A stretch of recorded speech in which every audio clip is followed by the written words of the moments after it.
আসসালামু আলাইকুম আপুরা, কী অবস্থা? সবাই কেমন আছেন? আলহামদুলিল্লাহ আমি ভালো আছি।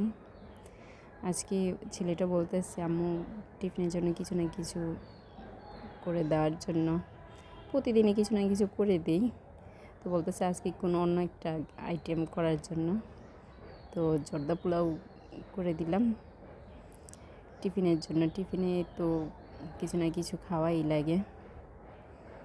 তো ছেলেটা বলছে আর রেডি করা শুরু করে দিছি। তো আর কি টিফিনের জন্য বক্স রেডি করে দিলাম। আর ছেলেটা খেয়ে একটা কী যে রিয়েকশন দিছে, আর আমাকে ধন্যবাদ জানাইতেছে, বলতেছে জামু থ্যাংক ইউ। আমার জন্য সবাই দোয়া করবেন। আজকে এই পর্যন্তই।